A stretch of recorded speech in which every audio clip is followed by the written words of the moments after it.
नमस्कार, मैं हूं सौरभ शर्मा और आप देख रहे हैं पॉलिटिक्स। राजस्थान कांग्रेस में संगठनात्मक फेरबदल का दौर जारी है, लेकिन जयपुर शहर जिला अध्यक्ष पद को लेकर जारी घमासान अब खुलकर सामने आ चुका है। पार्टी 45 जिलों में अध्यक्ष नियुक्त कर चुकी है, मगर राजधानी जयपुर में मामला उलझता ही जा रहा है। वजह तीन ब्राह्मण दावेदारों के बीच खींचतान, जातीय संतुलन की गणित और पुरानी गुटबाजी का खुला खेल।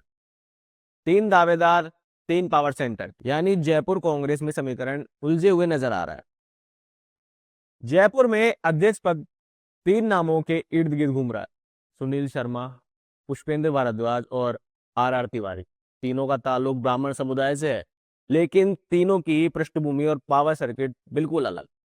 सुनील शर्मा जो संगठन में जमीनी पकड़ और कुछ पुराने नेताओं का समर्थन लिए घूम रहे हैं। पुष्पेंद्र भारद्वाज जो युवा चेहरा है पर मजबूती कैंप बूथिंग के साथ है।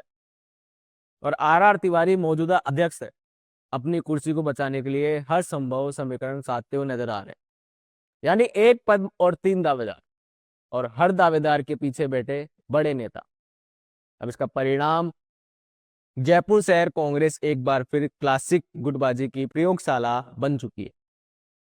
पूर्व मुख्यमंत्री और कांग्रेस के सबसे बड़े पावर सेंटरों में से एक अशोक गहलोत ने रविवार को ताजा टिप्पणी करके माहौल और गर्मा दिया। उन्होंने कहा, कांग्रेस में अध्यक्ष बनना मंत्री बनने से कई ज्यादा कठिन काम है। राजनीतिक गलियारों में इस बयान को किसी साधारण सलाह की तरह नहीं, बल्कि जयपुर की लड़ाई पर गहलोत की तीखी चुटकी माना जा रहा है। क्योंकि सब जानते हैं कि मंत्री बनना अक्सर हाईकमान की मर्जी से तय होता है, लेकिन जिला अध्यक्ष बनना गुटों, जातीय संतुलन और आंतरिक शक्ति समीकरणों पर निर्भर होता है। गहलोत का संदेश साफ था: अध्यक्ष वही सफल होगा जो सबको साथ लेकर चले। लेकिन सवाल यह है, जब तीन दावेदार तीन अलग अलग खेमों का प्रतिनिधित्व करते हो, तो सबको साथ कौन और कैसे लाएगा?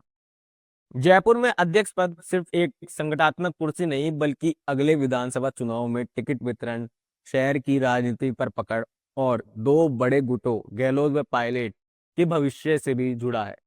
यदि सुनील शर्मा आते हैं, ध्यान दीजिएगा, यदि अध्यक्ष पद पर सुनील शर्मा आते हैं तो एक खास खेमे को इसका फायदा होगा।